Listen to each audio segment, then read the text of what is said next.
Hey, this is Nadalia from ASVAB Success, and I want to talk to you in this video about inequalities. So this is actually going to be a quick video. It's pretty easy, but I just want to make sure that I go over these kinds of questions. These questions are popping up on the ASVAB recently, and I want to make sure you're ready for them. So first of all, what is an inequality? So far you've been very familiar with equal sign. Equal sign means equal to, right? Inequality means less than, greater than, less than or equal to, greater than or equal to. So once again, this means equal, this means less than, this means greater than. The other one means less than or equal to, which basically means it can include it. And this one means greater than, equal to, which also means it can include it. Okay, so some of the questions that have been popping up, for example, are just something like this. What does this mean? What is this? All right, well, this basically means 5 is greater than 3.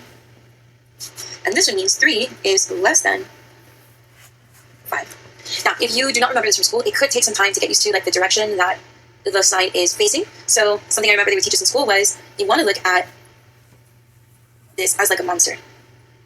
Okay? And if it's bigger, it will eat the bigger number. So the opening of this monster, the mouth, is always going to point towards the bigger number. So it's kind of cheesy, but it might help you remember that. Okay? So why do we need to know inequalities? Well, first of all, they do ask you questions like this, asking you what this means. Let me clean this up a little bit. But they can also ask you questions to solve for x. When we work with algebra, we can work with inequalities. And there is something special about them. First, how do we work with them? Well, we solve with the inequality, like if it's an equal sign. Okay? So, remember, we solve this and we treat it like an equal sign. There's only one special trick in certain scenarios that I'll explain to you in a little while. Alright? Let's focus on this one first. So here, first thing we would do if that's an equal sign is we minus the 5. This cancels out. We're left with 3x greater than. 2 minus 5 is negative 3. The 3 is multiplied to the x, so I'm going to divide by 3. And whatever I do, once again, to one side of the inequality, I have to do to the other side of the inequality. So I get negative 3 divided by 3 is negative 1. So x is greater than negative 1. Alright, so that's it. You already know how to do this because you've already learned how to solve for x, right? So what's the special thing that we do with inequalities? The special thing is the following. Okay, so I rewrote the question. It's very similar. The difference is here the negative is on the 3x. So this was positive 3x plus 5 is greater than 2. Here it's negative 3x plus 5 is greater than 2. So once again, I treat it like an equal sign. I'm going to minus 5, negative 3x is greater than 2 minus 5 is negative 3. Now I have to divide by negative 3. And this is where the trick comes in. If I divide by a negative number, I have to flip the sign. So before the sign, the mouth was facing this side. Now the sign will be facing this side. The mouth is facing this other side. Okay? That's the big difference. And we only do it when we divide by a negative number. So negative 3 divided by negative 3 is positive 1. So for this equation, x is less than positive 1. All right, let me show you another example. Okay, here I add 8, 5x greater than or equal to 2 plus 8 is 10. That 5 is multiplied, so I divide by 5, okay? And it's a positive, so I do not have to flip the sign. X is greater than or equal to 10 divided by 5 is 2. Okay? So remember, if I don't divide by negative, it does not kick in. That's the condition. All right, let's look at one more example.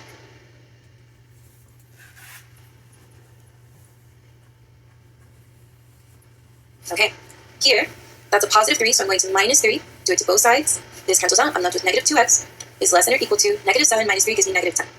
Here, the negative 2 is multiplied to the x, so I'm going to divide by negative 2. Ding, ding, ding, my condition is met. That means I'm going to flip the sign. Negative 10 divided by negative 2 gives me positive 5. X is greater than or equal to positive 5. Okay, I'm going to give you one last example. I want you to try it. So hit pause and give it a try. Okay, you can hit pause, you can give this one a try on your own and just hit play when you're ready. Otherwise, let's go ahead and go over it. So 6, that's positive, so I'm going to subtract by 6. This does not flip the sign yet because it's not division, right? So that gives me negative 2x less than or equal to 4 minus 6 gives me negative 2. I'm going to divide by negative 2 because that 2 is multiplied. What I do to one side, I do to the other. This cancels out, and because I'm dividing by negative, now I flip the sign. Negative 2 divided by negative 2 gives me positive 1. So my answer is x is greater than or equal to positive 1. And that's it. So these are the most common questions you're going to find about inequalities in the ASVAB or the PICATs, all right? So below there's a quiz for you to practice these things. If you have any questions, please feel free to leave a comment below. Otherwise, keep doing a great job, keep going forward, and good luck.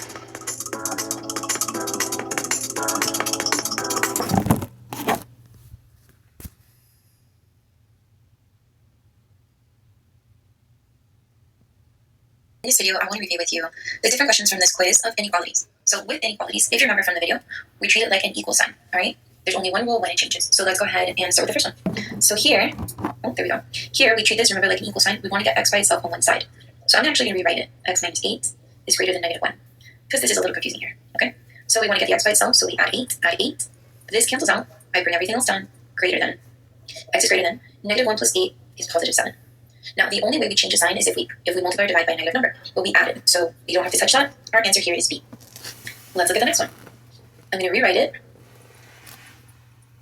Okay, so here the x has a negative 11 and a positive 2 multiplied to it. So we're going to do the opposite first. Here, we're going to get rid of the 11. So now we bring this down. We get 2x is less than 23 plus 11 gives us 34. A 2 is multiplied to the x, so we're going to divide it by 2.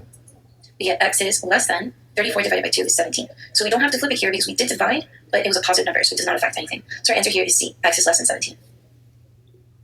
All right, next question. I'm going to rewrite it. Negative 4x plus 3 is less than 19. So here I minus a 3. I want to get rid of that first. Negative 4x is less than. 19 minus 3 is 16. Now here I'm dividing by a negative 4, and I do that to both sides. So guess what? Here I am dividing by a negative number, so the sign gets flipped. Here it's facing the 16, or it's open towards the 16, so I'm going to flip it so that it's facing or open towards the x. And 16 divided by negative 4 gives me negative 4. So here my answer is D. X is greater than x is greater than negative 4. All right, if you're ready, let's move on to the next one. All right, so this question is negative 3x, I'm going to rewrite it, plus 8 is greater than 29. First, I subtract the 8.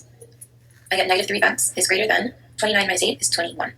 A negative 3 is multiplied to the x, so I'm going to divide by negative 3. And because I'm dividing by a negative number, this flips. So this is x, this is facing the x, so now it's going to face the other way, okay? And then 21 divided by negative 3 gives me negative 7.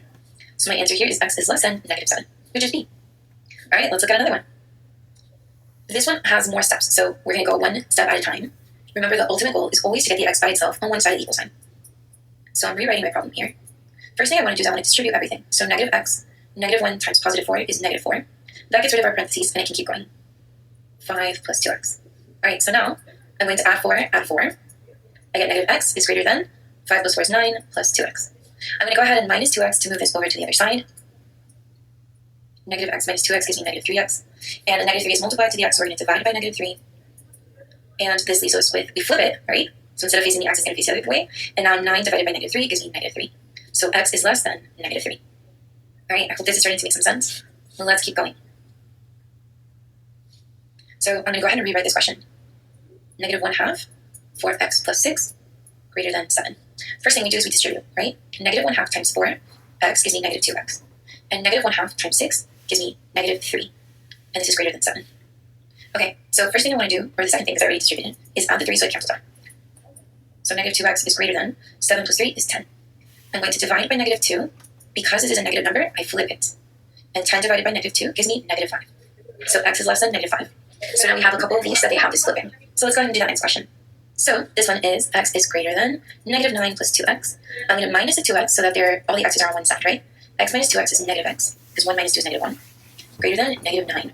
Okay, here I'm going to divide by negative 1, so this becomes positive. And because I divided by a negative number, I flip that sign, and negative 9 divided by negative 1 gives me positive 9. So I flip the sign, and the 9 is now positive. This gives me x is less than 9.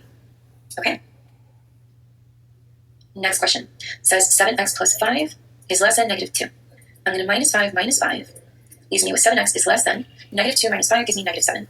I'm going to divide by positive 7. This cancels out. Do I flip the sign? I do not, because this is a positive number that I divided by. I only flip it when it's negative. Negative 7 divided by positive 7 gives me negative 1. So my answer here is x is less than negative 1. Okay, that's it for this quiz. I hope that made sense. Please remember, if you have any questions, you can leave a comment below, and you can always come into our Zoom class, and we'll be more than happy to help.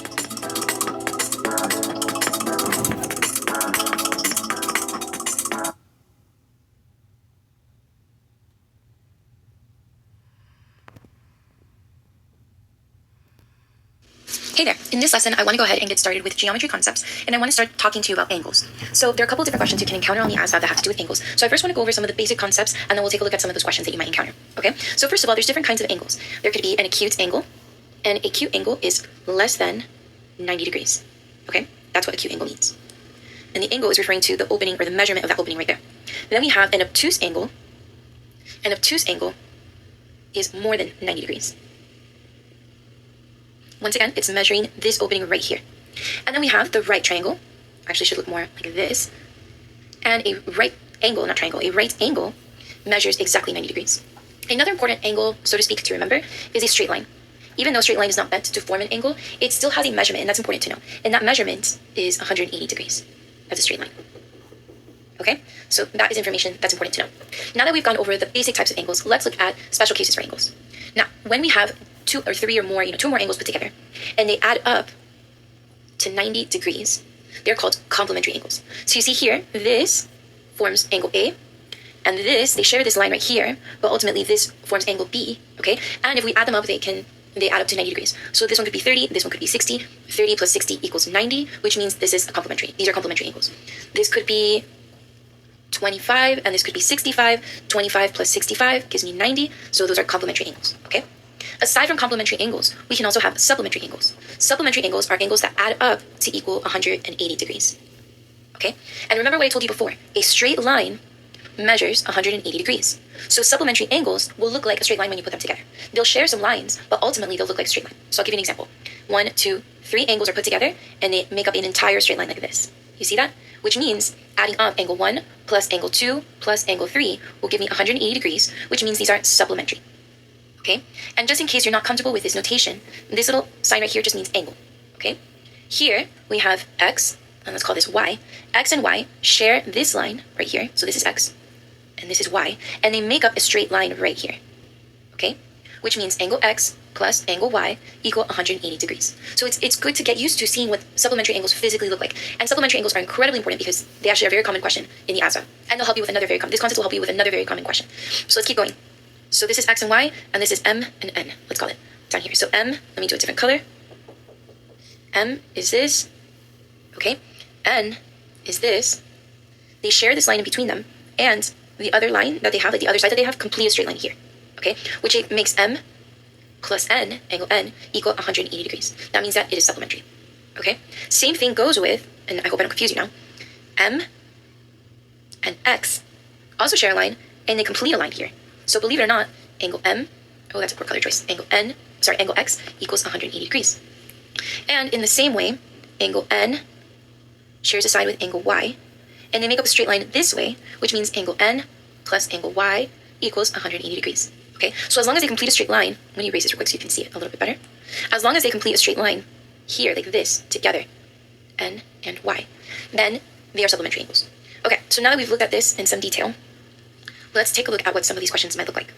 So it says, if angle m and n are complementary, and angle m is 45 degrees, what is the possible value of angle n? Well, what does complementary mean again? Complementary means they add up to 90 degrees. That means that angle m plus angle n equals 90 degrees. Well, we know that angle m is 45, so let's just do 90 minus 45. If we wanted to look at what that would look like, it would be this gets replaced by 45 plus angle n equals 90, and then to solve for angle n minus 45. Okay, so I just want to show you, just in case it's not so obvious, why we're going to subtract 45 from 90. So 90 minus 45 is actually 45. We borrow, there we go. So our answer is A. So in this question, the question is not typical. The key is to know what complementary means. Okay? All right, number 2. If the angles are complementary, what are possible values for A and B? So remember, once again, complementary means they add up to 90 degrees. So if I'm looking for possible values, they have to be ones that add up to 90. All right, A and B add up to 50 plus 50, 100. B, 30 plus 60, 90. C, 90 plus 90, 180. And D, 80 plus 100, 180. So our answer is definitely B. Okay? All right, number 3. If angles A and B are supplementary, what are the possible values for A and B? Now remember, supplementary means they add up to 180 degrees. So I'm looking for angles that add up to 180. 50 plus 50, 100. 25 plus 65, 90. 90 plus 90, 180. And 70 plus 110, 180. So, well, that should be a typo there, but it could be either one of these two. Okay? All right, number 4. Okay, so as we look at these kinds of questions where there's two lines intersecting each other and they form 4 angles, okay, there's 2 things that happen. First of all, it's important to be able to identify when 2 angles form a line together. So 2 and 3 form a line and 1 and 4 form a line. And if we look at it this way, 1 and 2 form a line and 4 and 3 form a line. Okay? Like if this is considered a line here. Another important thing to know is that there are things called opposite or vertical angles. Okay? So angle 1 and angle 3 are vertical angles. Angle 2 and angle 4 are also vertical angles. Okay, so now that we know that, what is a vertical angle? Vertical angles are angles that are equal to each other. That's it. That's all that means. So if we see that there's kind of, I like to think of it as kind of like scissors, but if I see that there's these 2 lines that cross each other, and there's 2 angles that are across from each other like this, they're vertical angles, they are equal to each other. So angle 1 is equal to angle 3, angle 2 is equal to angle 4. Okay? All right, now that we have that, if angle 1 is 74, so this angle right here is 74, what is the sum of angle 1 and 4? Well, what is the relationship? This is what I want you to ask yourself when you see a question like this. What is the relationship between angle 1 and angle 4? Angle 1 and angle 4 are supplementary angles. They form a line here, and they share this line right here. So that means that adding them up will give me 180 degrees because they form a line. They're right next to each other like this, okay? Well, what is the sum of angle 1 and 4? 180. So that's my answer. Okay, let's look at another one. it does, if angle 1 is 68 degrees, I'm going to put 68 degrees here, what is the sum of angle 1 and angle 3? Okay, so remember, when we see questions like this, we want to ask ourselves, what is the relationship between angle 1 and angle 3? Well, angle 1 and angle 3 are on opposite sides. They're vertical angles, okay, which means they are equal to each other. Okay, so that means that angle 3 is also 68 degrees. 68 plus 68, I get 8 plus 8 is 16, carry the 1, 13, 136 degrees. Very simple, okay? All right, let's keep going. Now, this might look familiar to you if you've been doing ASVAB practice tests, but I want to talk to you now about what happens when we have several lines that cross each other. What if it's more than 2 lines that cross each other? What if we take it to 3? The first thing we need to understand is types of lines. So let's take a moment to discuss that. First, we have parallel lines, okay? Parallel lines are lines that run next to each other like this or like this, okay? And they will never touch each other. They do not cross, okay? And they will never cross. That's important. And then we have perpendicular lines. Perpendicular lines are lines that do cross each other at exactly a 90-degree angle. Okay? So if we have just 2 lines that cross each other, these are just lines that intersect. Okay? They're only perpendicular or special, so to speak, if they form a 90-degree angle. All right, so now that we got that out of the way, let's go back to parallel lines for a second, because parallel lines are very important to this kind of question over here. Okay?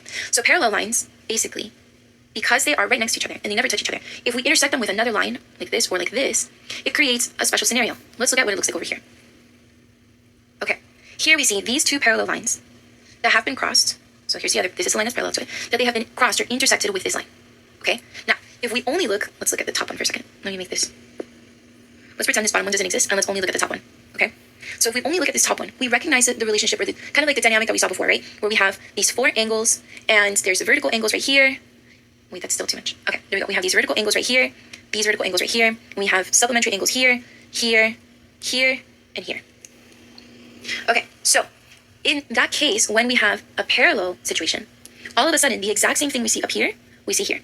So that means that A and E are the same. B and F are the same. C and G are the same.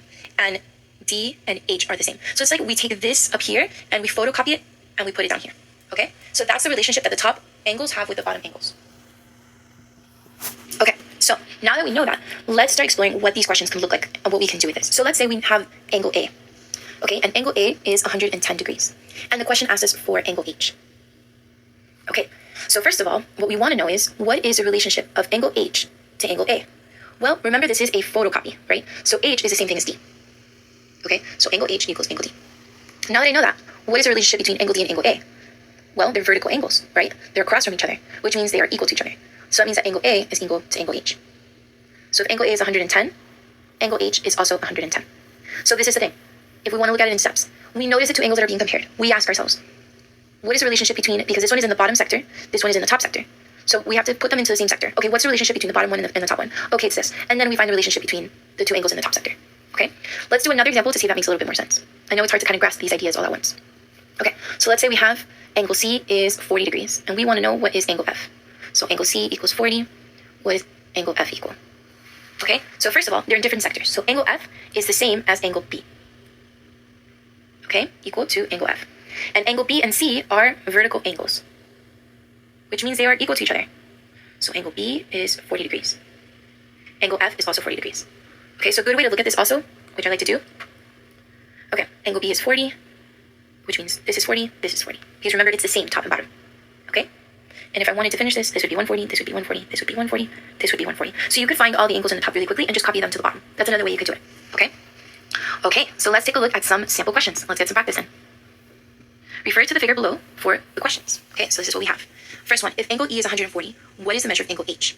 Okay, so it says angle E is 140. What is angle H? Angle H is a vertical angle, which means this is also 140 degrees. So there we go, it's A. Okay, number 7, if angle B is 40 degrees, what is the measure of angle A? So let's erase this, new scenario, angle B is 40 degrees, what is angle A? Well, these are supplementary angles, they form a line together, okay? And they share a line, which means they add up to 180 degrees, which means this one is 140 degrees. And there we go, C. Okay, next one. Refer to the figure below for questions. If angle E is 122, what is the measure of angle H? So 122, angle H is a vertical angle, which means they are equal to each other, so it's also going to be 122. Perfect, next question. If angle B is 70, so let's erase, we've got a new scenario. Angle B is 70, what is the measure of angle A? These are supplementary angles, they share a line here, and they make up a straight line here, which means they add up to 180, which means this one is 110 degrees. And there's our answer, okay? Okay, let's do another one. All right, so I'm gonna make this smaller. Now these are a little bit different, these are talking about sums. So go ahead and take some time to go over both of these questions. You can hit pause, and when you're ready, just come back, and we can go over the questions together. if angle E is 125, what is the sum of E and F? Oh, sorry, not H. F. Well, E and F are supplementary. We see that they form a line here, so that means they add up to 180 degrees. So what is the sum of E and F? 180 degrees. Okay, second one. This one says, if angle E is 150, what is the sum of E and H? Well, E and H are vertical angles, which means this one's also 150. So 150 plus 150 gives me 300. Okay, awesome. I hope you got that. If not, just make sure to pay attention to those details in the questions, okay? That basically covers most of the concepts with angles. In the practice test below, you'll find lots of different kinds of questions to help you solidify this. So if you get kind of confused, it's always a great idea to make like a little page for yourself, or maybe like a note card where you write these important concepts, like what supplementary angles are, what complementary angles are, what parallel lines are. So if you want to use that while you're studying so you can refer back to it, that's not a bad thing to do, all right? So good luck. If you have any questions, remember to leave a comment below. Thanks. Hey, this is Natalia with ASVAB Success, and in this video, I want to show you how to go over the questions from the angles quiz. So if you're ready, let's get started. So this first question says, if angle E is 110, what is the measure of angle H? So here, angle E is this one, okay? And the first thing we want to do is we want to figure out what is the relationship between the two angles, E and then angle H. These are across from each other, okay? Which means if they're across from each other, they are equal to each other, all right? So if angle E is 110, angle H is also 110. So you can see how they are across from each other. All right, so our answer here is A. Let's keep going. Next question. It says, if angle E is 150, what is the sum of angle E and F? So once again, we want to look at the relationship between the two angles. So this is angle E, and this is angle F. Notice something. Angle E and F complete a straight line right here. And whenever two angles complete a straight line, they add up to equal 180. Okay? So what does angle F have to be for this to add up to 180? It has to be 30. But the question is asking for the sum of E and F. So it's just 180. And that's it. We're good to go. Next question says, if angle B is 40 degrees, what is the measure of angle A? So we're looking for angle B, and we're looking at angle A, and we want to figure out what the relationship between them is. These angles are right next to each other, and they form a straight line. What that means is that they add up to equal 180. So A plus B equals 180. Well, angle B is 40. So A plus 40 equals 180. I can subtract, and angle A is equal to 140 degrees. And that's it. If you do it in your head and you say, oh, this is 40, this has to be 140, that works. Whatever works for you. As long as you understand that when two angles are adjacent to each other, they equal 180 degrees when added together, right? The sum of them equals 180 degrees. Okay, let's keep going. All right, next question. It says, if angle E is 110 degrees, what is the measure of angle H? So angle E is right here, and across from it is angle H. Remember, we always want to look at the relationship between the two angles. Here, angle E is 110. When angles are opposite angles like this, or they're across from each other, they're equal to each other, which means H is also 110. So this is just like the first question that we did. Okay, I hope this is making sense. If you're ready, let's look at the next one. It says, if angle E is 150 degrees, what is the sum of E and H? So here we have E and we have H. These are opposite angles once again, which means they are equal to each other. It's asking for the sum of them, so we just add 150 plus 150. That gives me 300 degrees. So my answer here is A. All right, let's keep going. All right, if angle M and N are complementary and angle M is 25, what is the possible value of angle N? So let's remember the vocabulary that we learned in this lesson. Complementary angles means, well, I don't have to write it out there. Complementary angles means that they add up to equal 90 degrees, okay? So if it's saying that M and N are complementary, that means they add up to equal 90 degrees. It also tells us that M is 25. So 25 plus the angle N equals 90. And we can use this to solve, and we can figure out what N is, all right? 90 minus 25 gives me 65 degrees. So my answer here is C. Okay, I hope this is making sense. Once again, you don't have to write out M plus N. You can just do 90 minus 25 if that's what you understand. This is just to give you an idea of how this works, okay? If you're ready, let's keep going.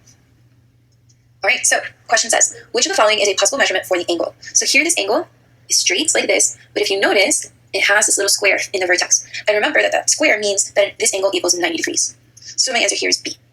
This is a right angle, okay? All right, let's keep going. Question says, if angle B is 40 degrees, what is the measure of angle A? So here, let's figure out the relationship between the two angles. This is B, and this is A, okay? They are right next to each other. They form a straight line, okay? They're adjacent angles, which means A plus B equals 180.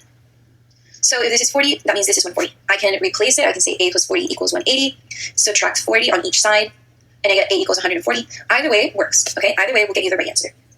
Okay, this is great. If you're ready, let's keep going. Okay, so the question says, if angle G is 55 degrees, what is angle D? So what we want to do here is we want to figure out what the relationship is between the two angles. So your angle G is here, and angle D is over here. So this is on the other line. Now, remember, what we can do is we can use this, because this is equal to this, so we can switch angles. What that means is, if I know angle G is 55, I can take the same position that's here, and switch it up here, and say this is also 55, because they're equal to each other, okay? And when I do that, now I can see what's the relationship between that and D. So it turns out that they form a straight line, because they're adjacent to each other, so that means that they equal 180. So 55 plus D equals 180. I can minus the 55, or if you did it in your head, that's okay. It gives us the same thing. I'm going to borrow, and I get 125. So my answer here is C. Okay, let's keep going. So it says here, if the angles are complementary, what are the possible values of A and B? So here's that word again, complementary. Remember that means that they add up to 90 degrees, okay? So what we're looking for here are two angles that add up to 90 degrees. So 50 plus 50 gives me 100. That doesn't work. 20 plus 70 gives me 90. That works. 90, 90, 180. 80, 100, 180. So the only possible answer here, the only ones that add up to 90 is B, 20 and 70. Okay, if you're ready, let's keep going. So this question says, if angle G is 55 degrees, what is the sum of angle G and F? So here's angle G. Let's look at angle F and see how they're related. So G and F are opposite angles. Okay, they're across from each other. And that means they're equal to each other. So G is 55. F is also 55. So 55 plus 55 gives me 110. And that's it. And we added them together because the question is asking you for the sum of the two of them. Okay, everything's looking good. Let's keep going. So this one says, angles A and B are complementary. What are the possible values for A and B? So this is just like the last one that we did, or a little bit before that. 50, 50 gives me 100. And remember, complementary means that they add up to 90 degrees. So this cancels out. 25 plus 65 gives me 90. 90 plus 90 gives me 180. 70 plus 110 gives me 180. So the only possible answer here is B. Okay, let's keep going. So this question says, if angle 1 is 54, what is the sum of angles 1 and 4? So this is angle 1, and this is angle 4. These are adjacent angles, and they form a straight line, which means they add up to 180 degrees. It's asking for the sum of those angles, so I can just say 180 degrees. If I wanted to solve for it and find, okay, it's 120 something, that's fine, I can do that. But it's only asking you for the sum, and I already have it, so there you go. Okay, let's keep going. So it says, if angle 1 is 50 degrees, what is the sum of angle 1 and 3? So angle 1 is right here, and angle 3 is right here. These are opposite angles, which means they are equal to each other. So it's asking me for the sum of them. 50 plus 50 gives me 100 degrees. And there we go. Okay, and then it says, final question, if angle G is 55 degrees, what is the sum of E and H? So G is 55. Oops, let me fix that, hold on. G here is 55. And then it's asking me for E and H. So what I'm going to do is I'm going to find E first. So E is 180 degrees. I'm sorry, let me backtrack. E forms a straight line with G, which means that it adds up to 180 degrees, okay? So to find E, I just do 55 plus E equals 180, or I just subtract 55 from 180, which is what I do here anyway. So I got 125. So E is 125. So now that I have that, let me look at H. H is an opposite angle, okay, or across from E, which means it is also 125. It's asking me for the sum of E and H, so 125 plus 125 gives me 250 degrees. So my answer here is C. Okay, let's see. That's it. I hope this helped. Remember, if you have any questions, you can always leave a comment below. And if you want more help, feel free to come into a Zoom class and let us know, and we'll be happy to help you.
Hi, we're going to keep going with the geometry lessons, and today we're going to talk, well, not today, but in this lesson we're going to talk about triangles.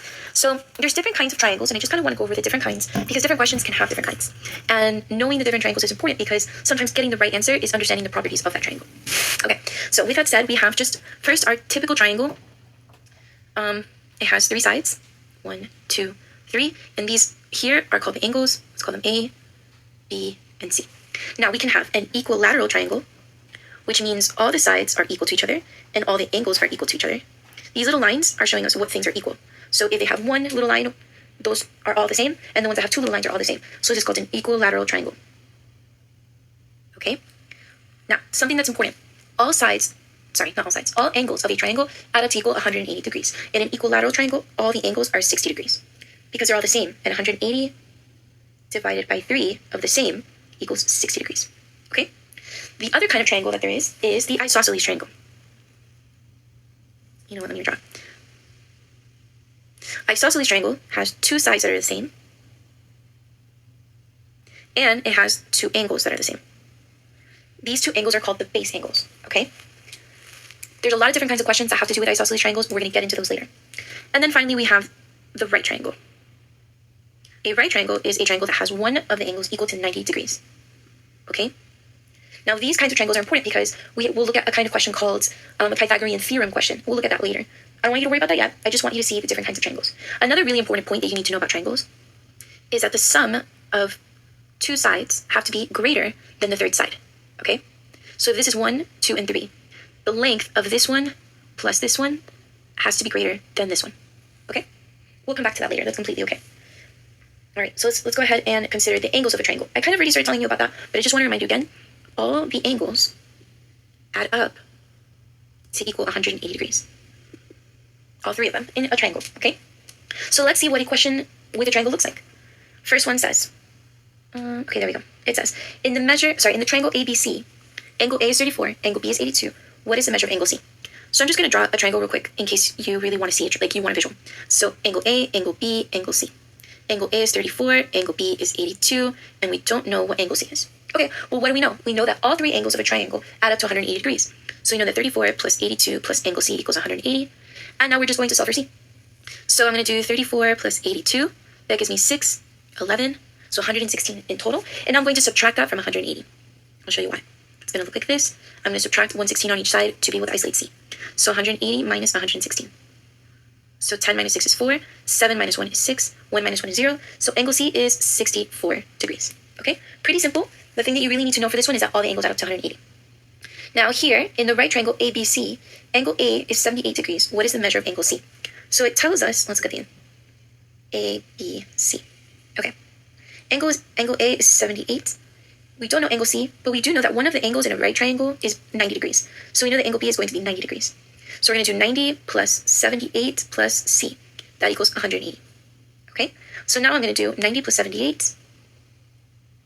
8, 16. 180 minus 168. I'm going to borrow from the neighbor. 10 minus 8 is 2. 7 minus 6 is 1. So angle C is 12 degrees. Okay? Pretty easy. Just make sure that you add up all the angles to 180. So now let's go ahead and look at some problems with isosceles triangles. Okay? Remember, isosceles triangles have two sides that are the same and two angles that are the same. Okay? In the triangle below, angle C is 2x plus 1. If angle B is 59, what is x? So it says angle C is 2x plus 1. So this is angle C, 2x plus 1. Angle B is 59. And it's asking me, what is the value of x? All right, well, this is an isosceles triangle. So we know that we have the two sides that are equal and we have the two angles that are equal to each other. Okay? Which means that the relationship between angle C and angle B is that they're equal to each other. Okay? So then we say 2x plus 1 equals 59. I'm going to minus 1 minus 1. I get 2x equals 58. I'm going to divide by 2. And 58 divided by 2. So 2 times 2 is 4. 5 minus 4 is 1. 18 divided by 2, 9. And I'm done. So x equals 29. Let's go back to the question to make sure we got it. It's asking me what is x? Okay, that's what we got. X is 29. Okay, pretty straightforward. We're doing the same thing we did in the last lesson where we're asking ourselves, what is the relationship between this and that? Okay, so it's a good kind of like checkpoint for you. Okay, next one. Triangle ABC is an isosceles triangle. If the two base angles are both 55 degrees, what is the measure of the third angle? So the two base angles, remember these two, are 55 and 55. Okay, what is the measure of the third angle? Well, what do we know about a triangle? The three sides add up to 180. So we can do 55 plus x is 180. So it's 110 plus x is 180. 180 minus 110 gives me 70. So the third angle is 70 degrees. Okay? All right. Here we go. Next one. So this question is a little bit different. In this question, we see that all three sides are the same. Okay? Which means this is an equilateral triangle. All right. So now that we've thought of that, what does the question ask us for? It says in this triangle, angle B is 2x plus 6. And angle A is 60. What is x? What do we know about the angles of an equilateral triangle? We know that they're all the same. So if one of the angles is 2x plus 6, and the other one is 60, that means that 2x plus 6 equals 60. So I'm going to minus 6, I get 2x equals 54. I'm going to divide it by 2, okay? And 5 divided by 2 is 2. 5 minus 4 is 1. Bring down the 4. 14 divided by 2 is 7. Okay, so I get x equals 27. Perfect. Okay, I hope you're getting it. Let's keep going. I want to go over the kinds of questions you can encounter with right triangles. Remember I told you that right triangles have questions that have to do with Pythagorean theorem. So Pythagorean theorem basically tells us how to calculate the sides of a right triangle. So it's an equation that we use, and it's a squared plus b squared equals c squared. Something important to note here is that c will always be the longest side, otherwise known as the hypotenuse. And the longest side will always be the one that's across from the 90-degree angle. Okay? So whenever we see the 90-degree angle, we know that the line across from it is the hypotenuse, and it's also the longest side. Okay? The other two, a and b, can be changed. It doesn't matter. Like this could be b, this could be a. That part doesn't matter. But c always has to be the longest side. Okay? So when we're working with Pythagorean theorem, we just have to label all the sides like a, b, and c, and then we just plug stuff into our equation. Okay, so here we go. It says, in the triangle below, a is 9, b is 12. What is c? All right, so a squared plus b squared equals c squared. We're going to plug everything in. For a, we put 9 squared. For b, we put 12 squared. And we don't know what c squared is. So 9 squared is 81. 12 squared is 144. And just to remind you, because I'm not sure if you remember this, 9 squared is 9 times 9. And 12 squared is 12 times 12. Okay? So now we're going to do 81 plus 144 gives me 5, 2, carry the 1, 2. So that's 225 equals c squared. Okay, so now I need to look for the opposite of this to solve for c. So I take the square root, and that cancels this out. That's the opposite. What's the square root of 225? Well, let me try, if 12 times 12 is 144, I'm going to try 15 times 15 because I want to have something that ends with a 5, okay? So 15 times 15, 5 times 5 is 25, carry the 2, 5 times 1 is 5 plus 2 is 7, placeholder 0, 5, 1. So 5, 12, 2. So it's exactly 15. C equals 15, okay? All right, let's take a look at another one to get a little bit of practice. Okay, so in the triangle below, side B is 20. Side A is 15. What is the measure of side C? We're just going to plug stuff into our equation. So 15 squared plus 20 squared equals c squared. So 15 squared, from the last one where we know it's 225. 20 squared, 0, 0, placeholder 0, 0, 4. So it's 400. So 225 plus 400 is 625 equals c squared. So I want to pick something because I have to take the square root now. So I'm going to take the square root to cancel this out. Okay, so I'm going to take the square root of 625. So I have to figure out what times what equals 625. And this is probably the most challenging part of this kind of question, okay? So I know that 20 times 20 is 400. So I know it's going to be more than 20 because I'm looking for 625. But I also know that it needs to end with 5. So I'm going to try 25 times 25 because the only way to get something that ends with 5 is to multiply by 5. So 5 times 5, 25, carry the 2. 5 times 2 is 10 plus 2 is 12, placeholder 0. 2 times 5 is 10, carry the 1. 2 times 2 is 4 plus 1 is 5. So I add it up and I get 625. So yes, this C is 25 because 25 times 25 gives me 625. Okay? Okay, awesome. So I'm glad we went over that. I just want to remind you that there's a lot of different kinds of questions in that exam that follows this video. So make sure you get all of those done. If you need to retake it. Just make sure that you're scoring as high as you can. Review the questions that you're not getting right. And if you have a question, just leave a comment below and I'll be more than happy to help. Okay, good luck.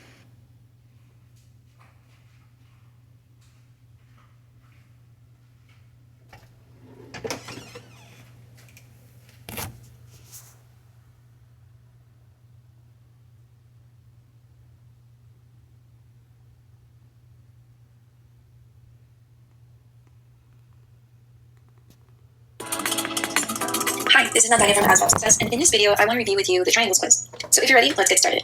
First question says, in the right triangle ABC, the hypotenuse is 10 meters, and one of the sides is 6 meters. What is the length of the third side? So here we're talking about right triangles. I like to draw the triangles so that I can imagine it, even if it's a bad drawing. Remember that the base angle is 90 degrees, and this line across from it is the hypotenuse. Let me try this again. Okay, so it's telling me here, the hypotenuse is 10 meters. One of the sides, so we can just pick whichever one. I'll pick this one, 6 meters. What is the length of the third side? We're going to call it x because we don't know what it is. So here we want to use Pythagorean theorem. Remember Pythagorean theorem says a squared plus b squared equals c squared, where c is the hypotenuse. Okay, so what we're going to do is we're going to fill stuff in. A and b are the sides. So one side is x, and I'm going to square it. One side is 6, and I'm going to square it. And the hypotenuse is 10, and I'm going to square it. And don't forget to bring down like everything from the equation, right? The plus and all that stuff. Okay, so let me simplify all this. X squared plus 6 squared is 36, and 10 squared is 100. So I'm going to solve for x squared. I'm going to do minus 36. This cancels out. I'm left with x squared equals 64. And I'm going to take the square root. When we have an x squared, the opposite of it is to take the square root and figure out what square is to give me that number. Well, this is just 8. 8 times 8 is 64. So my answer is 8. So the answer here is A. Okay, I hope that's making sense. If you're ready, let's move on. This one says, the hypotenuse of a right triangle has a length of 14 units and a side that is 9 units long. Which equation can be used to find the length of the remaining side? So it's similar to the one we just did, but instead of solving the whole thing, it's asking for the equation. So let's see. Let's draw out our thing here. It says the hypotenuse is 14 units, which means this is the C. And then one of them is 9. Okay? So Remember in the last one, a squared plus b squared equals c squared. This one is x. Sorry, I forgot to put the x. That's the one we don't know. So this would look like the one we don't know plus the 9 squared, because that's a regular side, equals the hypotenuse. Okay? So it looks like A is the only answer that matches it. I know in here I put x squared first, but because they're being added, we can switch the order. So 9 squared plus x squared means the same thing. Okay? All right, I hope this is making sense. Let's keep going.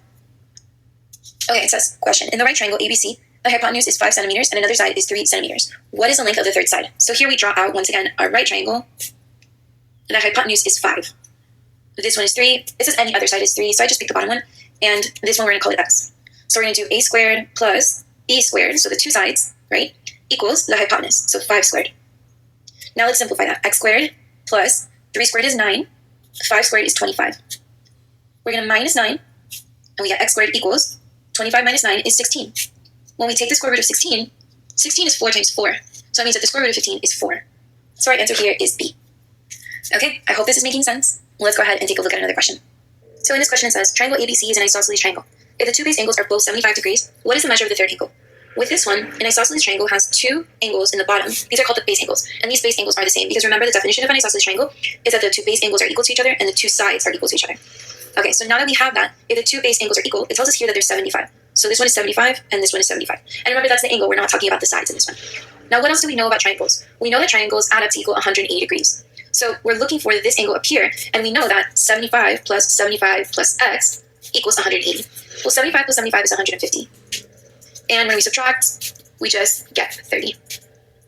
So our answer here is 30. All right, I hope that makes sense. If you're ready, let's move on. In the triangle below, angle C is 35 degrees. What is the measure of angle A? So angle C is this one right here. This one is 35. It looks like this is also an isosceles triangle because the two sides are the same, which means the two base angles are also the same. So this one is 35, this one is also 35. And it's asking us what is the measure of angle A? Well, we know that all three angles in a triangle add up to 180 degrees, so let's just add them. 35 plus x equals 180. So 70 plus x is 180. When we subtract, we get x equals 110. So our answer here is D. Okay, if you're ready, let's move on. This one says, in right triangle ABC, angle A is 42 and angle B is 90. What is the measure of angle C? So this is a right triangle, A, B, C. Angle A is 42. Remember, these are the angles, we're not talking about the sides. Angle B is 90 degrees. And we do not know angle C, so we're going to call it x. But we do know, once again, that all the angles of a triangle add up to 180 degrees. So we do 42 plus 90 plus x equals 180. 42 plus 90 gives me 132. And then I subtract to find out what x is. And I get 48 degrees. So my answer here is D. All right, let's keep going. Question says, in the triangle below, angle A is 68 degrees. What is the measure of angle B? So here, this is an isosceles triangle. I know that because the two sides are equal and the two angles are equal.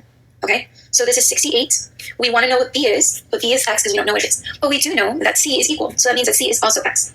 So here this is x plus 68 equals 180. X plus x is 2x. And then I subtract the 68 to get the x by itself. 2x equals.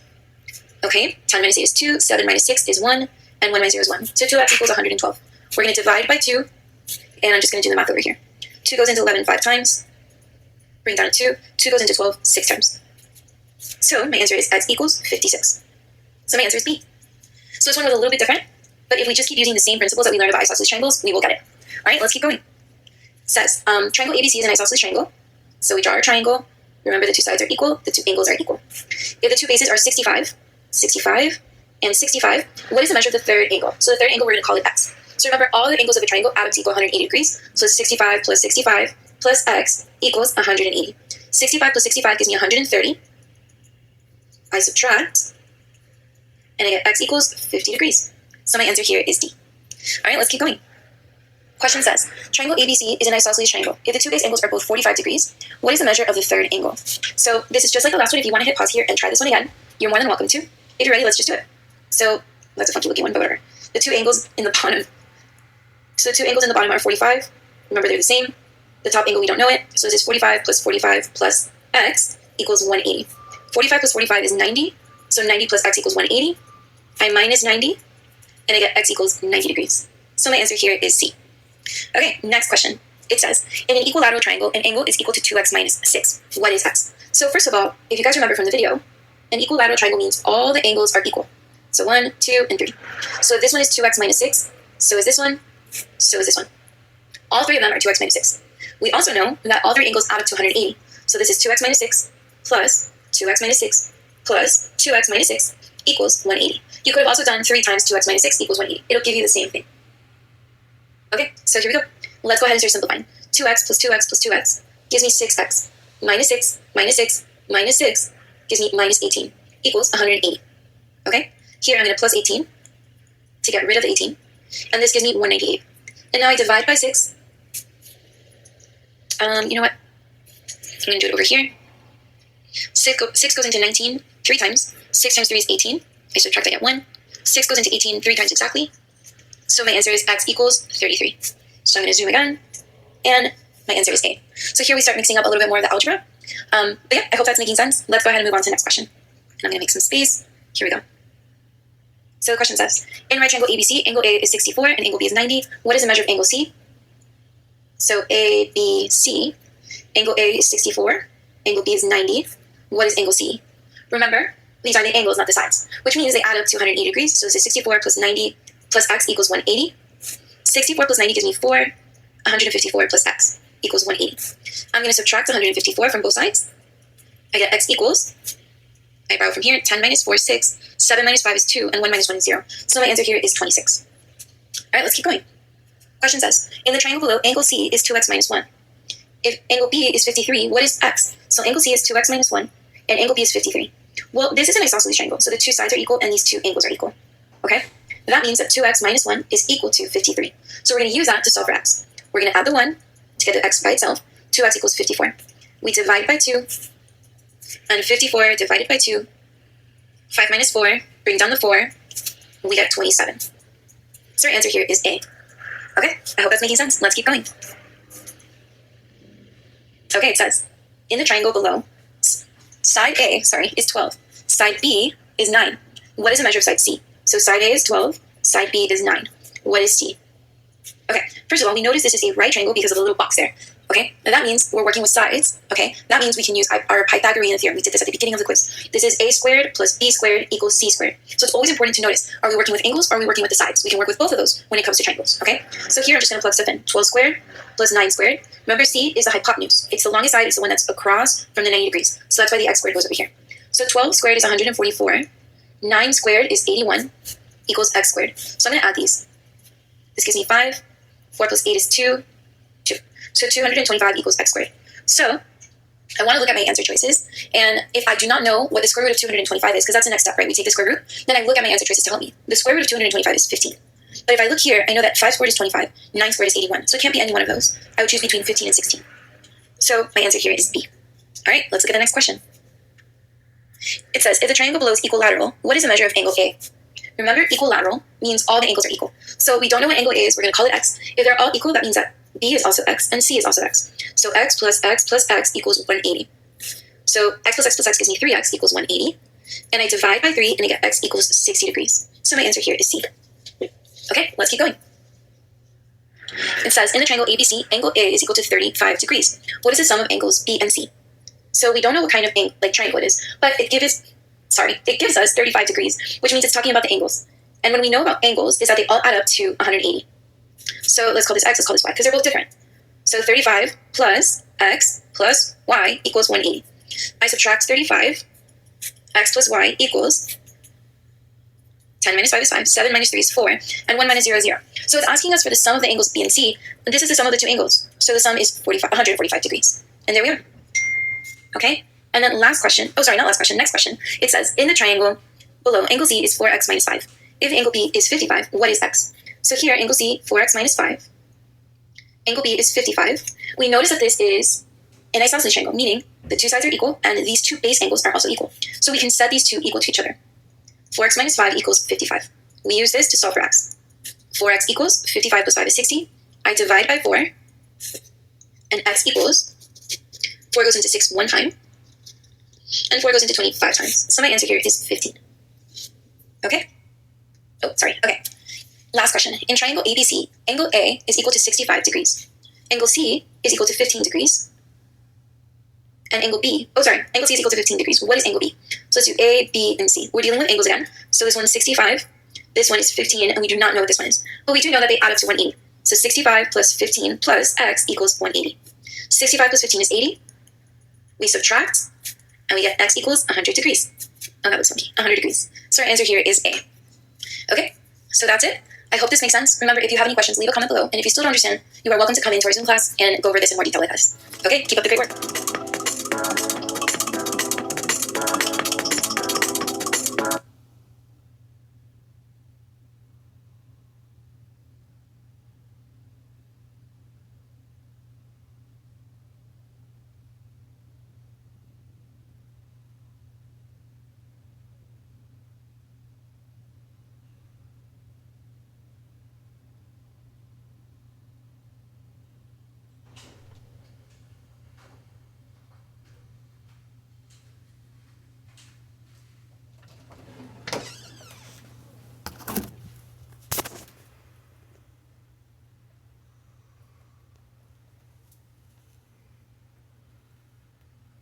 Hi, and welcome. Today I want to go over with you area and perimeter. So this lesson is a continuation of our geometry that we've been doing lately, okay? So in this lesson, I just want to go over the basics. You might remember how to do area and perimeter, but we're going to look at some questions that first just ask area and perimeter like easily, and then ones that could be maybe a little more challenging that you'll find on the ASVAB. So just as a general review, let's go ahead and begin with perimeters of squares and rectangles. So one characteristic that I like to remind people is that squares have equal sides, okay? So that means if this is 1, this is also 1, this is also 1, this is also 1.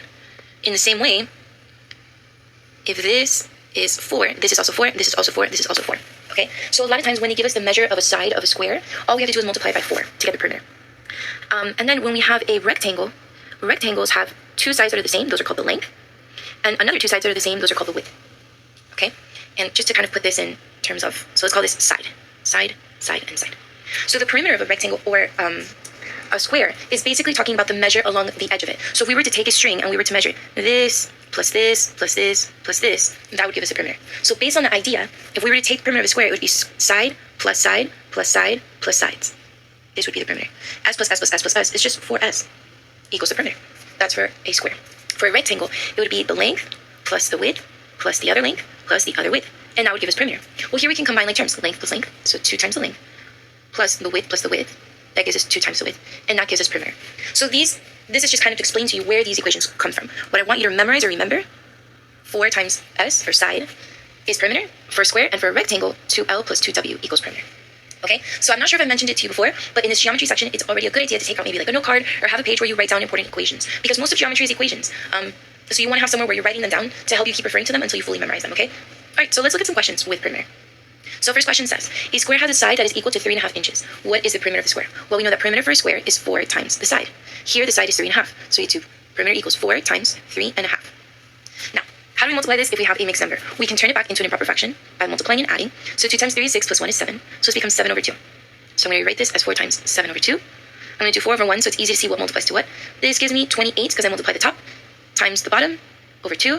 And 28 divided by 2 is just 14. So the perimeter of the square is 14 inches. Okay? All right, let's look at another one. A square has a side that is equal to 8 inches. What is the perimeter of the square? Well, our formula for perimeter, 4 times side. In this case, it's 4 times 8 inches. And that gives us 32 inches. Okay, so far so good. Pretty easy, right? Let's look at the next example. Number 3. A square has a side that is equal to x plus 2. If the perimeter is 8, what is the value of x? All right, so let's write down our equation again. Perimeter equals 4 times s. And let's fill it in with the information. S for the side is x plus 2. And perimeter is 8. So I'm going to rewrite this. Where I see the p, I put 8 equals 4 times the side, x plus 2. Okay? Now that I've done that, I want to solve for x, because the question is asking me for the value of x. So I'm going to multiply. Distribute. 4 times x, 4x. 4 times 2 plus 8. 8 equals 4x plus 8. I'm going to minus 8 on both sides. This gives me 0 equals 4x. With 0 equals 4x, I can divide by 4. And I got 0 divided by 4 is just 0. X equals 0. Now, is this possible? Yes, it is possible. X can equal 0. X can also equal a negative number. That doesn't matter. What matters is that the length of the side is not 0 and the length of the side is not a negative number. Okay? All right, let's keep going. So now we have some examples with rectangles. So it says a rectangle has a length of 6.5 inches, so length, and a width of 4.9 inches. Width. What is the perimeter of the rectangle? Well, I know that perimeter for a rectangle is p equals 2 times the length plus 2 times the width. So I'm just going to plug everything in. 2 times 6.5 because, oh, not 6 plus 5. Sorry, 6.5 because that's the length, plus 2 times 4.9 because that's the width. So let me do 6.5 times 2. 2 times 5 is 10, carry the 1. 2 times 6 is 12 plus 1 is 13. There's one number behind the decimal point in my question, so there'll be 1 in my answer. So I can replace this with 13. Plus, now let's do 4.9 times 2. 2 times 9 is 18, carry the 1. 2 times 4 is 8, plus 1 is 9. There's one number behind the decimal point, so there'll be 1 in my answer. So 13 plus 9.8. Well, let me kind of line this up like this. I have to fill in, 9.8. There we go. 0 plus 8 is 8. Bring down the decimal. 3 plus 9 is 12, carry the 1. 1 plus 1 is 2. So what is the perimeter of this rectangle? 22.8 inches. Okay, so far so good. All right, awesome. So let's look at the next one. I'm going to erase here and make a little bit of space. It says, a rectangle has a length that is equal to 10 inches. So here's the length. The perimeter is 28. What is the width? So here, it doesn't give us the width. It asks us to find the width. Okay, so let's write our equation. P equals 2L plus 2W. And let's start plugging in the information that we have. We have P, which is 28, equals 2 times the length, which we have, is equal to 10, plus 2W. So now we just distribute, multiply, and solve for W. So 2 times 10 is 20. So this is 28 equals 20 plus 2W. Minus 20 minus 20. That gives me 8 equals, this cancels out, 2W. Divide by 2, divide by 2. This cancels out. 8 divided by 2 is 4. And that is W. Okay? So my width is 4. And that is 4 inches. Awesome. Okay, let's look at one more example. So it says, a rectangle has a length that is equal to x minus 7 and a width of 8 inches. If the perimeter is 50, what is the value of x? So I'm going to write down my equation. And I'm going to start plugging in stuff. Okay? So perimeter is 50. 50 equals 2 times the length. This tells me the length is x minus 7. So that's what I'm going to write in there. Plus 2 times the width. It tells me the width is 8. So that's what I'm going to write in there. Okay. And I'm looking for x. So that means I'm going to solve for x in this whole thing. So 2 times 8 equals 16. Let me rewrite this here. And let me distribute here. 2 times x, 2x. 2 times negative 7, negative 14. And I still have my plus 16. So here, negative 14 plus 16 gives me positive 2. So I'm going to write this 2x, positive 2. Okay? Now, I'm going to minus 2, so I can get rid of that. 50 minus 2 is 48 equals 2x. I'm going to divide by 2, and I get x equals 24. And that is my answer. Because the question is asking me for x. Okay, I hope that makes sense. I hope you're getting it. All right, let's look at some examples with area. So area, here's our square again, and here is our rectangle. Remember, with the square, we still have all sides are equal, okay? So when we're looking at area, what we're looking for is to multiply one times the other, length times width, okay? So for a square, because they're the same, it would be side squared, or side times side, which is just side square. For a rectangle, it would be length times width. And that's it. That's all we got to remember there, okay? Super easy. You can add these two equations to your little page or your note card, whatever it is that you're using to remember equations. You can go ahead and add that to there, so you can keep referencing to it. All right, so let's look at some questions.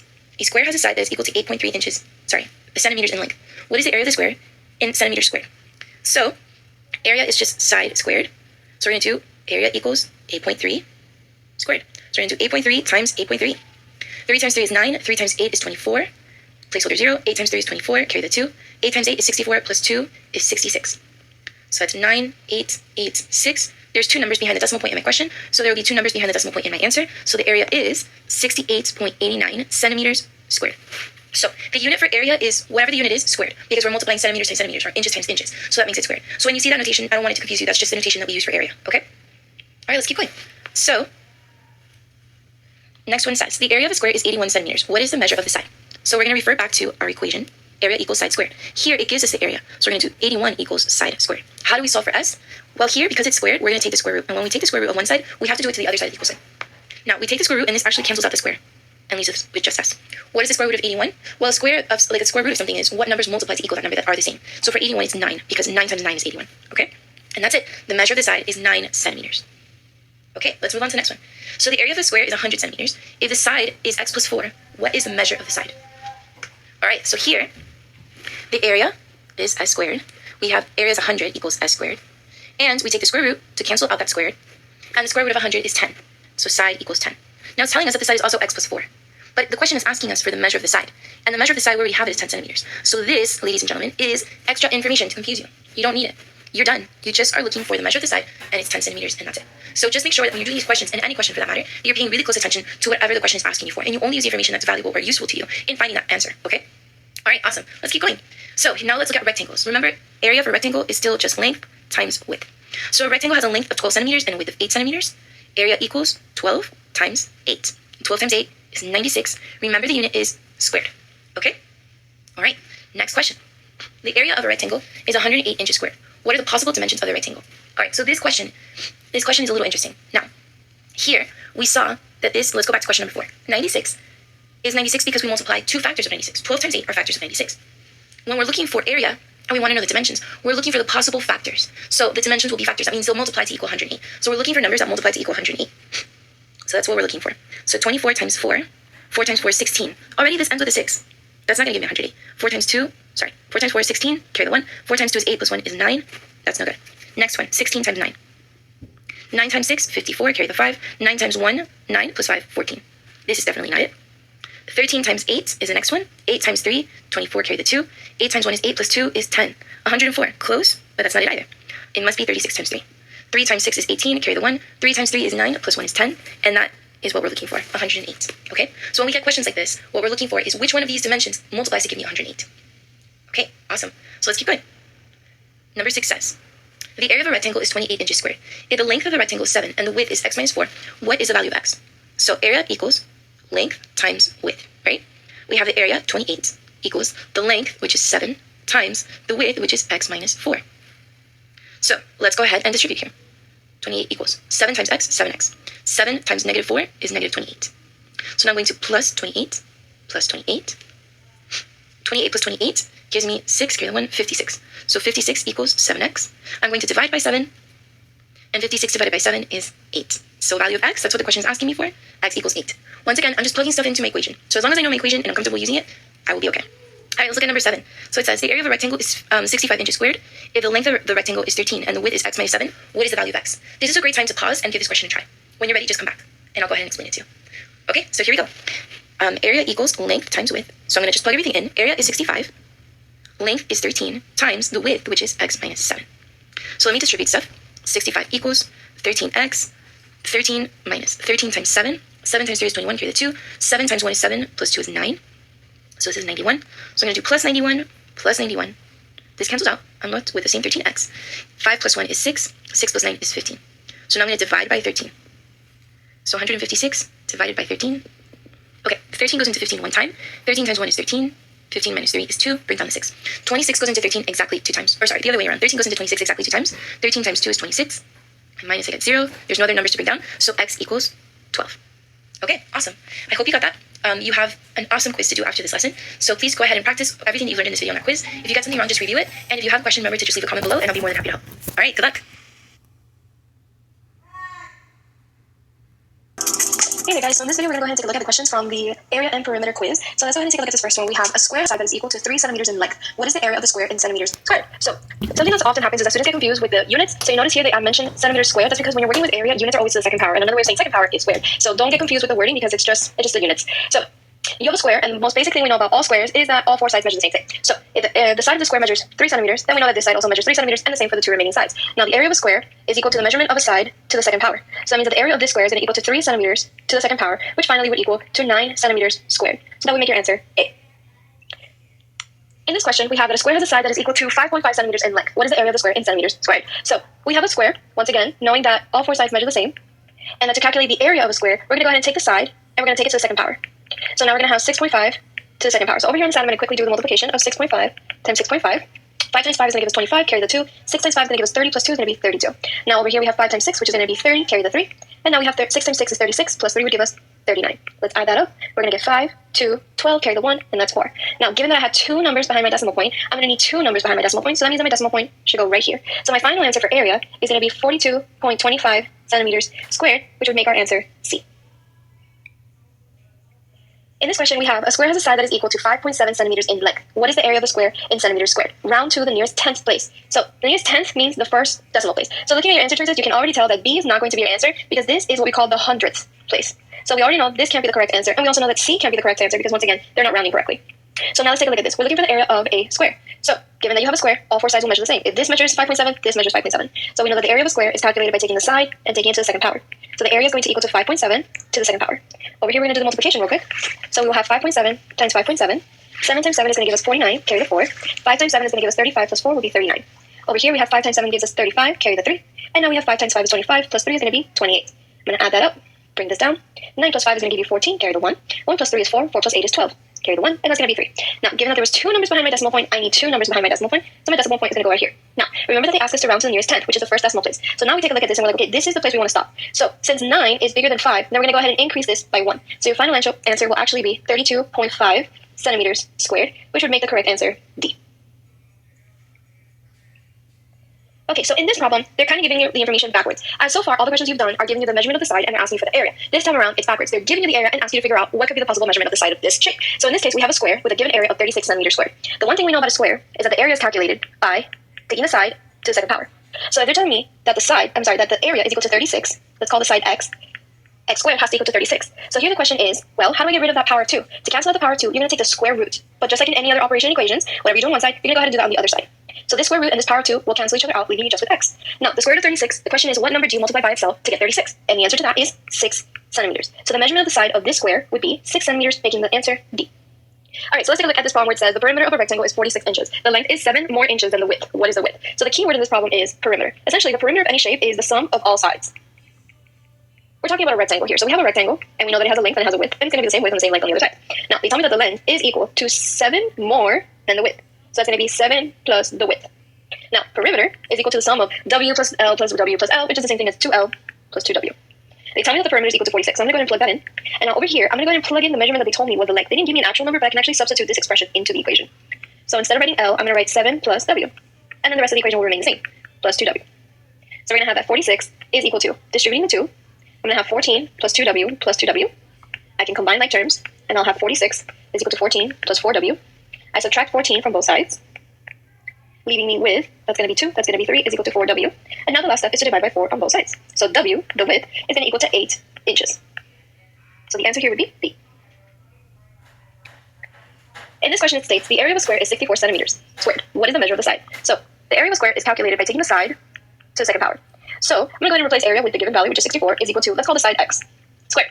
Now I want to solve for x, and in order to cancel out a power 2, I'm going to need to take the square root on both sides. The square root and the square cancel each other out, leaving you just with x. And now the square root of 64 means what number do you multiply by itself in order to get 64? And the answer to that is going to be 8 centimeters, which would make your final answer A.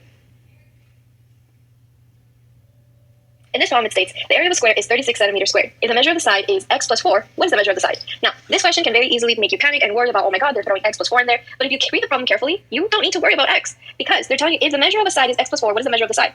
But you don't really need to know that it's x plus 4. All you need to know is that the total area is 36 centimeters squared, because the area of a square is calculated by taking a side to the second power. If the area is equal to 36, let's call the side x, or actually let's not use x so it doesn't confuse you with the problem, let's call it s to the second power. And if you take the square root to cancel out the square and square root go away, leaving you with just s for the measurement of the side is equal to the square root of 36, which would be 6. So if you notice in this problem, this bit of information of x plus 4, it was completely useless. You didn't use it at all, so you shouldn't be panicked whenever you see that. Always read the question carefully because they might give you information that you don't even need. It's just there to distract you, to make you panic, but you don't need to panic. So your final answer here would be C. In this question, we have the area of the square is 16 centimeters squared. If the measure of the side is x minus 3, what is the measure of the side? So area of a square is equal to the side taken to the second power. I'm going to go ahead and plug in the value for the area, which is 16. I'm going to call the side, let's call it s to the second power. Now, in order to get s alone, I need to get rid of that power 2, and the only way to do that is to take the square root. But I'm going to have to do that on both sides. The power of 2 and square root go away, leaving you with the square root of 16 is 4 is equal to s. So the side is equal to 4. This information about the side measuring x minus 3 is completely useless. It's just there to distract you and make you panic, but you don't need to panic. So here your final answer would be A. In this next question, it says the area of a square is 49 centimeters squared. If the measure of the side is 2x minus 9, what is the measure of the side? So in this question, given that we're working with a square, area is calculated by taking the side to the second power.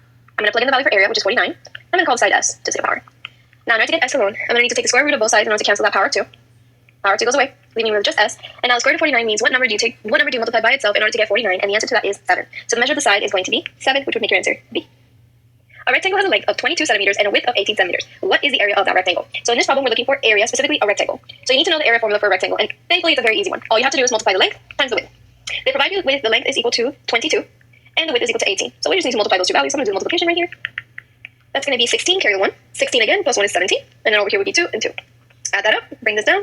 That's going to be 7 plus 2 is 9. 1 plus 2 is 3. So your final answer is that the area would equal to 396 centimeters squared. When you're working with area, the units are always to the second power. So the answer here would be B. All right, in the next question we have the perimeter of a rectangle is 38 inches. If the length is 3 inches more than the width, what is the width? So they're giving us that we have a rectangle. The length is equal to 3 more than the width. So the length will be 3 more than whatever the width is. And then the width is simply the width. Now the perimeter of a rectangle is calculated by adding all the sides up. That would be 2 lengths plus 2 widths. I'm going to plug in the value they gave me for perimeter, which is 38. And here, instead of writing L, I'm actually going to plug in the value that they gave me. Even though it's an expression, that's okay. 3 plus W plus 2W. So now I need to solve for W. I'm going to go ahead and first distribute, which would give me that 38 is equal to 6 plus 2W plus 2W. I will go ahead and combine like terms, and I'll have that 38 is equal to 6 plus 4W. Subtract 6 to both sides. Oops. This cancels. And then 38 minus 6 would be 32 is equal to 4W. And the last step is to divide both sides by 4. So finally, W is equal to 8 inches. By the way, those little quotation marks, that's just a way of saying inches. So there's no typo there. It's just the way that we can write inches and feet. Inches have 2 apostrophes, feet have 1. So just a little thing to know in case you ever come across it. So the answer here would be B. Next question says, a rectangle has a length of 2.4 centimeters and a width of 3.9 centimeters. What is the area of the rectangle? So when we're working with area of a rectangle, we have that the formula is equal to length times width. So the area here is going to be, the length was 2.4 and the width is 3.9. So we're going to go ahead and do that multiplication here. 4 times 9 is going to give me 36, carry the 3. 2 times 9 is 18, plus 3 is 21. Now I have 4 times 3 will give me 12, carry the 1. And 2 times 3 is 6, plus 1 is 7. We're going to add that up. Now, given that my original question had 2 values behind the decimal point, I'm going to need to have 2 values behind my decimal point. So my final answer will have to be 9.36. 9.36 centimeters squared. Again, when you're working with area, the units are always to the second power. So that will make your answer A. In this problem, they include a 0 all the way at the end to try to confuse you, but because it's all the way at the end, it does not change your answer whatsoever. Okay? And we're done. So hopefully by now, you're feeling a bit more confident and comfortable working with area and perimeter problems. The area of a rectangle formula is one formula that is easy to remember, and you're definitely going to need it for your test. If you have any more questions or you're still struggling with this topic, please feel free to come to any of our 4 live classes. You should be receiving the schedule via your email that you use to enroll in the course. If there's anything that we can provide you help with, please feel free to contact us, and we will surely find a way to help you out. All right.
Questions from the area and perimeter quiz. So let's go ahead and take a look at this first one. We have a square has a side that is equal to 3 centimeters in length. What is the area of the square in centimeters squared? So something that often happens is that students get confused with the units. So you notice here that I mentioned centimeters squared. That's because when you're working with area, units are always to the second power. And another way of saying second power is squared. So don't get confused with the wording because it's just the units. So you have a square, and the most basic thing we know about all squares is that all four sides measure the same thing. So if the side of the square measures 3 centimeters, then we know that this side also measures 3 centimeters, and the same for the two remaining sides. Now the area of a square is equal to the measurement of a side to the second power. So that means that the area of this square is going to equal to 3 centimeters to the second power, which finally would equal to 9 centimeters squared. So that would make your answer A.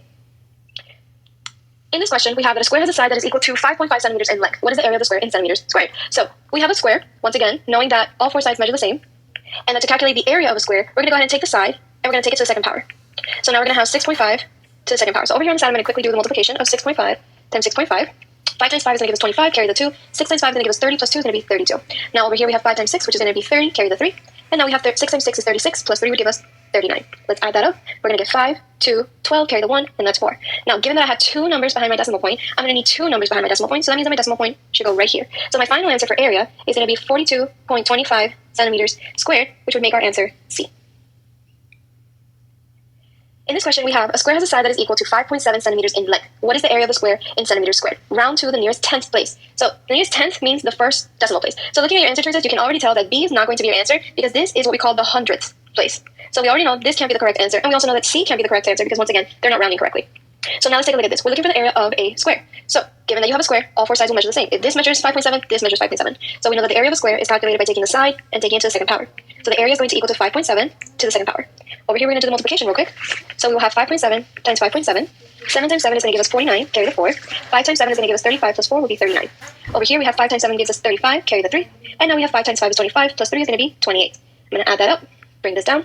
9 plus 5 is going to give you 14, carry the 1. 1 plus 3 is 4, 4 plus 8 is 12. Carry the 1, and that's going to be 3.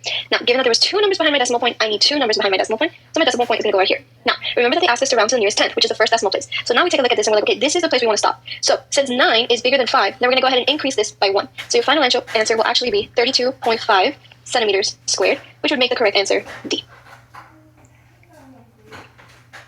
Okay, so in this problem, they're kind of giving you the information backwards. So far, all the questions you've done are giving you the measurement of the side and they're asking you for the area. This time around, it's backwards. They're giving you the area and asking you to figure out what could be the possible measurement of the side of this shape. So in this case, we have a square with a given area of 36 centimeters squared. The one thing we know about a square is that the area is calculated by taking the side to the second power. So if they're telling me that the area is equal to 36, let's call the side x, x squared has to equal to 36. So here the question is, well, how do I get rid of that power of 2? To cancel out the power of 2, you're going to take the square root. But just like in any other operation equations, whatever you do on one side, you're going to go ahead and do that on the other side. So this square root and this power of 2 will cancel each other out, leaving you just with x. Now, the square root of 36, the question is, what number do you multiply by itself to get 36? And the answer to that is 6 centimeters. So the measurement of the side of this square would be 6 centimeters, making the answer D.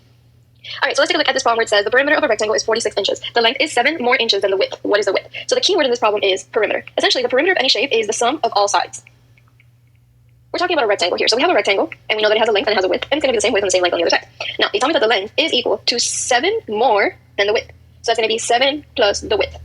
Now, perimeter is equal to the sum of W plus L plus W plus L, which is the same thing as 2L plus 2W. They tell me that the perimeter is equal to 46, so I'm going to go ahead and plug that in. And now over here, I'm going to go ahead and plug in the measurement that they told me was the length. They didn't give me an actual number, but I can actually substitute this expression into the equation. So instead of writing L, I'm going to write 7 plus W. And then the rest of the equation will remain the same, plus 2W. So we're going to have that 46 is equal to, distributing the 2, I'm going to have 14 plus 2W plus 2W. I can combine like terms, and I'll have 46 is equal to 14 plus 4W. I subtract 14 from both sides, leaving me with, that's going to be 2, that's going to be 3, is equal to 4W.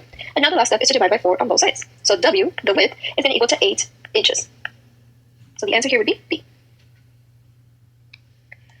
In this question, it states the area of a square is 64 centimeters squared. What is the measure of the side? So the area of a square is calculated by taking the side to the second power. So I'm going to go ahead and replace area with the given value, which is 64, is equal to, let's call the side x squared. Now I want to solve for x, and in order to cancel out a power of 2, I'm going to need to take the square root on both sides. The square root and the square cancel each other out, leaving you just with x. And now the square root of 64 means what number do you multiply by itself in order to get 64? And the answer to that is going to be 8 centimeters, which would make your final answer A. In this problem, it states the area of a square is 36 centimeters squared. If the measure of the side is x plus 4, what is the measure of the side? Now, this question can very easily make you panic and worry about, oh my god, they're throwing x plus 4 in there. But if you read the problem carefully, you don't need to worry about x, because they're telling you if the measure of a side is x plus 4, what is the measure of the side? But you don't really need to know that it's x plus 4. All you need to know is that the total area is 36 centimeters squared, because the area of a square is calculated by taking a side to the second power. If the area is equal to 36, let's call the side x, or actually let's not use x so it doesn't confuse you with the problem, let's call it s to the second power. And if you take the square root to cancel out the square, square to square root go away, leaving you with just s for the measurement of the side is equal to the square root of 36, which would be 6. So if you notice in this problem, this bit of information of x plus 4, it was completely useless. You didn't use it at all, so you shouldn't be panicked whenever you see that. Always read the question carefully because they might give you information that you don't even need. It's just there to distract you, to make you panic, but you don't need to panic. So your final answer here would be C. In this question, we have the area of a square is 16 centimeters squared. If the measure of the side is x minus 3, what is the measure of the side? So area of a square is equal to the side taken to the second power. I'm going to go ahead and plug in the value for the area, which was 16. I'm going to call the side, let's call it s to the second power. Now, in order to get s alone, I need to get rid of that power 2, and the only way to do that is to take the square root. But I'm going to have to do that on both sides. The power of 2 and square root go away, leaving you with the square root of 16 is 4 is equal to s. So the side is equal to 4. This information about the side measuring x minus 3 is completely useless. It's just there to distract you and make you panic, but you don't need to panic. So here your final answer would be A. In this next question, it says the area of a square is 49 centimeters squared. If the measure of the side is 2x minus 9, what is the measure of the side? So in this question, given that we're working with a square, area is calculated by taking the side to the second power. I'm going to plug in the value for area, which is 49. I'm going to call the side s to the second power. Now, in order to get s alone, I'm going to need to take the square root of both sides in order to cancel that power 2. Power 2 goes away, leaving me with just s. And now the square root of 49 means what number do you multiply by itself in order to get 49? And the answer to that is 7. So the measure of the side is going to be 7, which would make your answer B. A rectangle has a length of 22 centimeters and a width of 18 centimeters. What is the area of that rectangle? So in this problem, we're looking for area, specifically a rectangle. So you need to know the area formula for a rectangle, and thankfully it's a very easy one. All you have to do is multiply the length times the width. They provide you with the length is equal to 22, and the width is equal to 18. So we just need to multiply those two values. So I'm going to do multiplication right here. That's going to be 16, carry the 1. 16 again, plus 1 is 17. And then over here would be 2 and 2. Add that up, bring this down. That's going to be 7 plus 2 is 9. 1 plus 2 is 3. So your final answer is that the area would equal to 396 centimeters squared. When you're working with area, the units are always to the second power. So the answer here would be B. All right, in the next question we have, the perimeter of a rectangle is 38 inches. If the length is 3 inches more than the width, what is the width? So they're giving us that we have a rectangle. The length is equal to 3 more than the width. So the length will be 3 more than whatever the width is. And then the width is simply the width. Now, the perimeter of a rectangle is calculated by adding all the sides up. That would be 2 lengths plus 2 widths. I'm going to plug in the value they gave me for perimeter, which was 38. And here, instead of writing L, I'm actually going to plug in the value that they gave me. Even though it's an expression, that's okay. 3 plus W plus 2W. So now I need to solve for W. I'm going to go ahead and first distribute, which would give me that 38 is equal to 6 plus 2W plus 2W. I will go ahead and combine like terms, and I'll have that 38 is equal to 6 plus 4W. Subtract 6 to both sides. Oops. This cancels. And then 38 minus 6 would be 32 is equal to 4W. And the last step is to divide both sides by 4. So finally, W is equal to 8 inches. By the way, those little quotation marks, that's just a way of saying inches. So there's no typo there. It's just the way that we can write inches and feet. Inches have 2 apostrophes, feet have 1. So just a little thing to know in case you ever come across it. So the answer here would be B. Next question says, a rectangle has a length of 2.4 centimeters and a width of 3.9 centimeters. What is the area of the rectangle? So when we're working with area of a rectangle, we have that the formula is equal to length times width. So the area here is going to be, the length was 2.4 and the width is 3.9. So we're going to go ahead and do that multiplication here. 4 times 9 is going to give me 36, carry the 3. 2 times 9 is 18, plus 3 is 21. Now I have 4 times 3 will give me 12, carry the 1. And 2 times 3 is 6, plus 1 is 7. We're going to add that up. Now, given that my original question had 2 values behind the decimal point, I'm going to need to have 2 values behind my decimal point. So my final answer will have to be 9.36. 9.36 centimeters squared. Again, when you're working with area, the units are always to the second power. So that will make your answer A. In this problem, they include a 0 all the way at the end to try to confuse you, but because it's all the way at the end, it does not change your answer whatsoever. Okay? And we're done. So hopefully by now, you're feeling a bit more confident and comfortable working with area and perimeter problems. The area of a rectangle formula is one formula that is easy to remember, and you're definitely going to need it for your test. If you have any more questions or you're still struggling with this topic, please feel free to come to any of our 4 live classes. You should be receiving the schedule via your email that you use to enroll in the course. If there's anything that we can provide you help with, please feel free to contact us, and we will surely find a way to help you out. All right.